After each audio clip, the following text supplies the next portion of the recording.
G'day guys, what's going on? Supercoach here, welcome to the channel. Today I'm going to be going over my round 5 review. I scored 2,339 in the top 5% and I finally climbed up the ranks, which was good. Went up the ranks about 19,889 spots, which was good. Got 3 out of the 4 league wins, which is alright. Should have got 4 out of 4, but you know, we traded out some of the players from last week. That affected our score, I think. But yeah, luckily I kind of didn't go through all of my trades last week. I believe I was going to go bring in Nick Haynes, I think, or I was looking at one of the subscribers. They left a comment down below, but cheers for that comment because I really was considering going with Buckley as well, and he scored pretty decent, I'm pretty sure. But yeah, shout out to you. I didn't actually go with him either. I think I just held on to my trades, held on to Setterfield for another week, which was lucky because he did score 91, I believe it was. But anyway, I'm just going to check out the team of the week. So yeah, my team isn't too different from this team here. He's got Marshall and Darcy as well as me, so I still don't have English. And he's just averaging, like, he hasn't gone under 130, I don't think so. It's really a stitch up because he's around 700k. I'm just praying for a bad game from him, but, you know, I don't think he's going to play bad. He looks in unbelievable form, which is a surprise. But yeah, we had Jones, and he scored 88, which is a joke because he's been playing like absolute garbage. And yeah, as soon as we trade him out, it seems to happen with like most players. Or most people would go through the same situation. You know, as soon as you trade out a player, they score well. But yeah, he's not a long-term hold anyway, so I don't think he's going to keep up that scoring. He's a 31 break even, but still he's only projected to go up 8k, so who knows? But yeah, oh well, it is what it is. This is a side, so yeah, I only used the 2 trades last week, so I held on to my trade boost, thank God. So yeah, I don't know what I was thinking. I wasn't even thinking like, or if I hold on to the trade boost, I can potentially get a premium this week. So yeah, I can get a premium this week, which is good. But yeah, so as you can see, the DPP has finally come for Sheasel and Zeeble, so they'll be absolutely clutch. So my defense won't be so depleted. But yeah, we'll go over the side. So I've got 29 trades. I think I have 4 trade boosts, so I'll probably use one this week just to for like my planning, I guess. And I've got 82k in the bank, which is nice. So yeah, we had the VC on Shrek. He scored pretty well. I think he was actually meant to get 140, but got scaled down a bit. But yeah, he's still taking 136. But yeah, Jackson's still getting a bit of ruck time, which is kind of annoying me. But yeah, Jackson seems to be scoring pretty well actually for like his role. So yeah, he's got a couple 90s, 98, 107, 98. Like he's scoring pretty decent now. But yeah, it's just really annoying because like he's kind of affecting Shrek's score. So yeah, I want Darcy to be scoring more than he is, and like this week, last weekend, he should have been, on the weekend, he should have been actually scoring a bit higher than 136, but you still take it, I guess. Interesting matchup this week. He's nearly back at 600k. I don't think he started at 600k, but nearly at 600k. He's about 30k off, but still, he's got Tim English this week, so that'll be a bit of an interesting matchup. Probably get run out off his feet. Don't know if he's as fit as English, but he's got the bigger body, so we'll just have to wait and see how that goes. They'll probably double team English with Jackson as well, so hopefully that's Tim English's first poor game of the season, but doubt it. He's in killer form, so yeah. Anyway, we bought in Dawson and Van Ruin. Who did I get rid of? I can't even remember. I think it was Jones and Doherty. Yeah, that was it. But yeah, glad we bought in Dawson. Absolutely killed it, 152 after a 173, I think it was the week before. So great stuff from him. I think he had about 90% time in the CBAs, which was good. But yeah, I don't think he actually took any kick-ins. But hopefully he can do that next week because they'll probably tag him. And then we got Dacos. He didn't actually really watch that game all that closely, but yeah, just another great score from him, which is great. You'd love to see it. Gimby got subbed off, which is unfortunate. Probably going to have to chop him. He's got an 81 break even. Got Port. I don't know. He's a good player. He's a young player that looks good, but he did get poked in the eye, and I think they subbed him off just for to rest him or something. But yeah, Dangerfield. I wonder if he gets a week for that, but probably won't. Anyway, I kind of want to hold him. Like, my gut's kind of telling me I should hold him, but he'll probably miss this week anyway. But I'll probably just have to get rid of him just because, with money, and I need to get the premiums in as soon as I can. McKenna, he was kind of dropped off a bit, which is unfortunate. 55. Still got a bit of money to make, so I'll probably hold on to him. He's not going to get dropped from the side. Wilmont was good as well. Because I was low-key thinking about trading in Haynes, the Friday, I think it was, or the Saturday, and I was like, oh crap, I've left Constable on the field, so I had the E on Cowan, and I was like, oh shit, I need to get Wilmont onto my field, so I didn't even end up doing that. But yeah, after a bit of convincing, I stuck with Setterfield, so thank God I did that. I don't know what I was thinking, but yeah, it is what it is. And yeah, Cowan, he's just going to stay in the side, but he's just scoring pretty poorly, which is expected, I guess. But at least he's got the job security. But yeah, he's just bench cover at this point. And then yeah, Laird came back and finally had a good game since he hasn't been playing this good for a couple of weeks. But yeah, he finally bounced back, which was nice. And then they got Hawks, so he could be a VC option this week. Maybe Dawson, but I think Dawson will get a bit of attention this week. Yeah, Bont really came out and turned it up. Finally a decent score. He's been giving us signs of this for the last 2 weeks in the first half of the game, but this time he actually finished it off, the whole game. Played in pretty good form, so yeah, finally scored well, which is great. Tom Green, probably a failed pick at this point. You'd think he would average 110. Oh, he's at 107, but pretty close to that.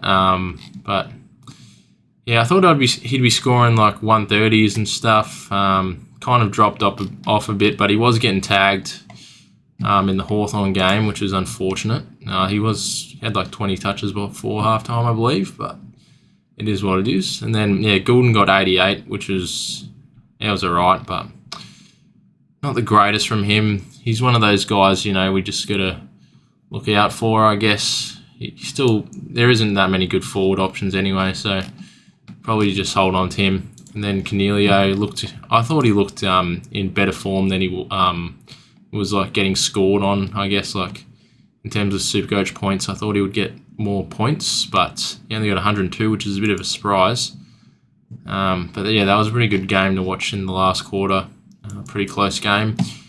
But yeah, he looked pretty good after a couple stinker weeks. Brisbane doesn't have the best track record, I guess. Back in 2020 he scores well, but yeah, so he did score higher than Kelly, which was a bit of a surprise, so that's all right. So maybe someone, if you don't have him, get him in for cheap. It still has a 108 break even, so you could probably even get him potentially cheaper, but hopefully he can bounce back and get a 110 this week. Then Setterfield, 91, so he was actually tagging Oliver, and I was like, oh, you beauty. I think Oliver was on 40 at halftime, and then he came back and he nearly got 40 touches, I think. But absolutely ridiculous, such a stitch up. But yeah, even Setterfield wasn't on that great of a score anyway. I believe Setterfield was on about the same as Oliver, so they were both going crap, which was good because Oliver was dropping in price, hopefully. But nah, he somehow came out and got a 115, which is annoying. But that leaves his break even to be 168. And then we have a look at the past game against Richmond. 168, so that's going to be great. Hopefully he doesn't do that and break even, but I wouldn't be surprised if he did against Richmond. And yeah, then he's got the dream lineup, North plays unreal against them, Gold Coast, Hawthorn. So yeah, we probably need to get him in next week. I think I'll just hold off this week. I'll give him one more week before I try and bring him in. because I don't want to pay 700k for him. I'm just going to have to take the chance on him. Like 168 is a fair break even, so I don't know if he's going to make it. He could, but I'm probably just going to take the risk and not get him in this week. Against Richmond, it's a bit risky. I think he could potentially cop a tag because Richmond are under the pump now because they're losing games, so they might try and tag Oliver, try and win the game. But yeah, it's a bit of a joke, really. Oliver's just getting out of hand. Same with English. I can't afford English, so two of the main guys that I'm missing. And Tom Stewart. I think I was originally planning on bringing in Tom Stewart this week, but I don't think I'll do that anymore because now Sheasel and Zeeble have DPP status, so I'll probably bring them in to the defence line. So I think I need to start getting in some good midfielders because all my forwards are in the midfield, so probably do that. And then, Hopper, 115, that's absolutely great from him. 46 break even, thought it'd be a bit lower, but he's scoring good, so that's great. And then Ashcroft was alright as well. Got a 44 break even. Still got a little bit of cash to make. Could potentially trade him out next week if I want to risk it and just go, you know what, I need the cash and I need Oliver. I could do that. Probably isn't the greatest idea. He's probably one of those guys you want to wait until after the buys before you upgrade, I guess. But I don't know. I feel like I'm just going to have to get rid of him for the cash flow because Oliver's got the dream lineup coming up. But then again, he could always have a bad game after that. But I'll be most likely missing out on a fair chunk of points. Yeah, and then Mackenzie was a sub, which was frustrating because Day was out. And then he actually ended up getting subbed into the game. So he only scored 14, which is a joke. And that just made his break even go up to 89, so I think I'm going to have to get rid of him. It's a bit unfortunate. He had heaps of money to be made, but I think most people will be getting rid of him as well. But he still has the job security, obviously. It's just, he's going to have to somehow reset his break even against Adelaide, but, he has pumped out some pretty high scores as well. He's got an 89 and a 93 there, but, it's a bit more of a risk. We'll just have to wait and see on the team sheets if he's starting in the midfield or not, because I think Day still has another week out, but probably going to trade him out. And then Baker got 53, not the greatest, but that's all right. He's still in the side. He's actually making us a bit of cash, which is all right. And went over the rucks. Darcy was good, and then Marshall. Didn't really watch that game, unfortunately, but I think he bounced back, which was good. 77 break even. I think he's cheaper than what he cost. Oh no, he went up, which is good. But he finally bounced back after a couple of poor weeks. Last week he got subbed off early though, which was a bit frustrating to be honest. But Collingwood don't have a ruckman, so not the greatest score from Marshall. Potentially could just flick Marshall to English at some point if I can afford it, but I'm probably just going to have to hold on to him for a while because I've got bigger issues than the rucks at this point. I think defence, I have to get the rookies off the field. And then, Dunkley played great. They had North, and obviously Neil absolutely killed it. What 176. Unbelievable stuff from him. But he was always one of those guys where I wasn't sure if I'd pick him because Dunkley's inside, so don't know if he's going to be able to keep this up. But he absolutely killed it. Had about 13 clearances, I think. But he's not really sure about his lineup coming up. I don't know. I think he's just a wait and see for me at this point.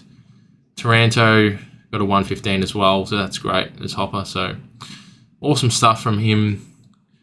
It'll be interesting to see how they go against the D's this week. But the D's obviously are wanting to get the win after the loss to the Bombers, so they'll probably give it a fair crack. So Oliver might be due for a big score, but I think I'm just going to have to risk it, like I said before. Rosie hasn't been the greatest, honestly. Just a couple 90s, but as I said before, we don't really have many options in the forward line. He's only turned up once this year, which is a bit concerning. But yeah, it is what it is, I guess. I wonder how Horn Francis is going. He's gone up to about 400k. What did he score? Manly scored 86. So yeah, Rosie scored better than him, which is good. But yeah, you just got to hold him for the rest of the season, I'd say, until the buys at least. And then, Zeeble, I think he had about like 10 kick-ins, which was good. So he had the most this week, which was awesome. And then Sheasel, yeah, he got 100, which is great. Lowest score of the season. What a surprise. But yeah, he still has heaps of money to be made. Could be an actual premium. The scores say that he is. Yeah, it was good to see Zeeble turn up this week. And then we had the Chandler on the field for 56, which was the right call over Van Ruin. Was tempted to put Van Ruin on the field, but I was like, nah, I'll go with Chandler. And yeah, Fer Green, he got 76, which was good. So I think it's back-to-back 70s now, so he's going to go up a fair bit, which is a bit of a surprise. Kicked like 3 goals. That was his highest score for the season, which is good. But yeah, we'll hold on to him for a bit longer, I think.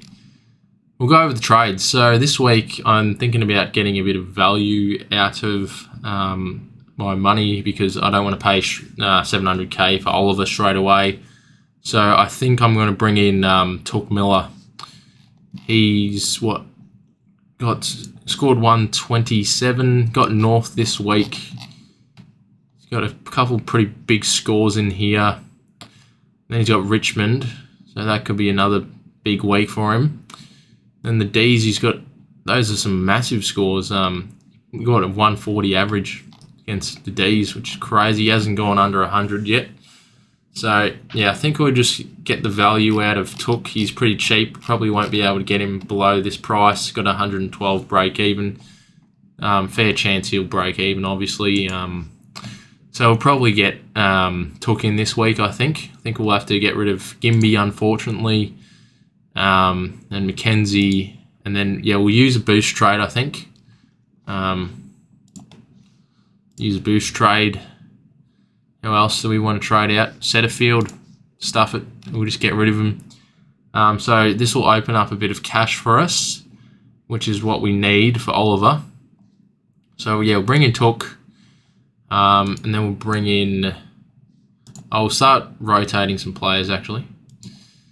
We'll swing Zeeble down back, Sheasel down back, swap Gordon to forward. Do we want to put Cogs into the forward line? I don't think we do, actually. We'll just leave Cogs in the midfield for the moment. And then we'll bring in... who are we going to bring in? That Sydney guy scored 93, I think. What's his name again? He went up in the price. So I think he's... Oh, Roberts, yeah. 93, that's pretty good. Got the DPP swing. I think he's like the #1 trade-in target at the moment. But yeah, negative 22 break even, which is good. So yeah, he's played most of the rounds except for round 4. Yeah, I don't know why those scores were so bad. Maybe he was a sub or something. I'd have to check it up though. But yeah, we'll just bring him in for the moment anyway. He's only 129k, so still pretty cheap, so that's good. And then who was I going to bring in? Can't even remember at this point. I'll swing Davey there, and then I think I was going to go with go early on one of the other Hawthorn blokes. Like potentially might go with Ned Long, I think. Where was he? He was a bit more expensive, but I don't know if I'll go with him or not. 165k, probably might. Not sure about the job security, but probably won't go with him actually. I'd say I'll just swing Constable into the midfield and then get the other bloke. I think he was 123k, a bit cheaper, which is nice. You need all the cash that you can get. Oh, I've gone past 123k. Seamus Mitchell. I bloody can't even pronounce it right, but yeah, I think he's more of an older player. I think he's about 20 or something. Oh, maybe that was the other guy, but I think I'll just go with this at the moment as, you know, placeholder rookies. But I think Roberts is a fair shout to bring him in. But yeah, we'll just swing Sheasel onto the field. Leaves us with 210k in the bank. So next week, potentially we could get in Oliver for 2 trades, hopefully. And then, you know, bring Took onto the field, which is nice. That's good. And then, yeah, we've got a loophole option now in the forward line. So you can just chuck it on Ferg for the moment. And yeah, then we can either put Van Ruin on the field if he doesn't score as good, so that's all right. And then could do another loophole in the midfield with Baker and Roberts, which is another option, which is all right. And then, you know, have some rookies that in the defence that could get some cash gen going, which would be nice. Yeah, Mitchell's only played the 1 game, so we'll have to go early on him. I think it's the only real option I've got to get the money in, I guess. Hopefully he gets a game. You know, he should be right with Hawthorn to maintain a game. But, yeah. So what about the captaincy options? Probably not Darcy this week, just against English, but he might score a right. Bont, maybe. How's he go against Freo? Not too bad. He's in great form, though, to be fair. Could go pretty big. Probably won't do that, though. I think I was talking about Laird. Yeah, Laird VC, maybe. Laird or... Yeah, there's 178 2021. Maybe that's the key. Dawson could be another option. But I think I'm more leaning towards Laird over Dawson. I think Dawson might get a bit of attention. Is there anyone I've missed? Maybe like a Cogs, a bit of a pod. No way, probably not. Green probably will cop a bit of attention as well. Doesn't have the best history there. Dunkley, I wonder how he goes. Yeah, so I was going to bring Stewart in, but you know, he's got a 121 break even. Fair chance he gets that, to be fair.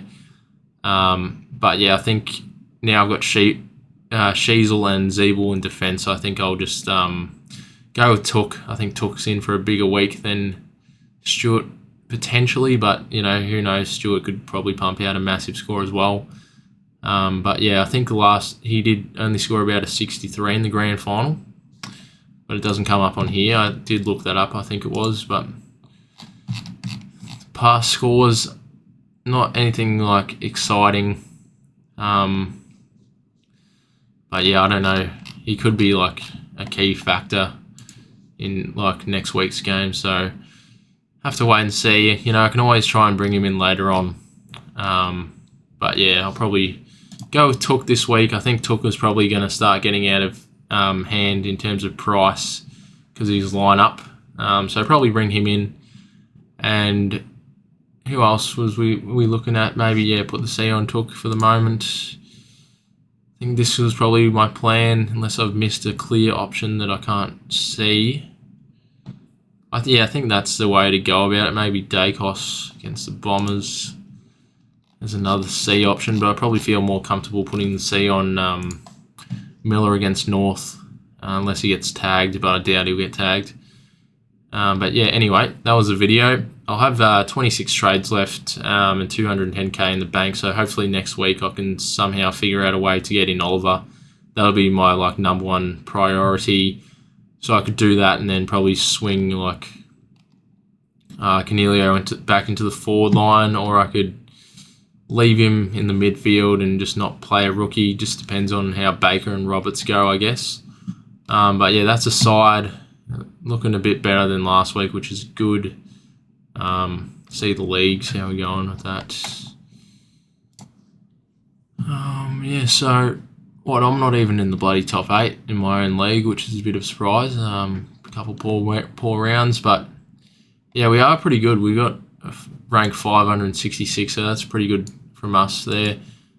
So Shane's on the top, so yeah, he's killing it, which is good. But yeah, pretty close. Lockie just doesn't have any wins, which is a bit of a surprise. I got another Declan in there, which is funny. Awesome. But yeah, hopefully you guys are going great. But yeah, and hopefully we can go up the ranks. But thanks so much for watching, guys, and I'll see you guys later.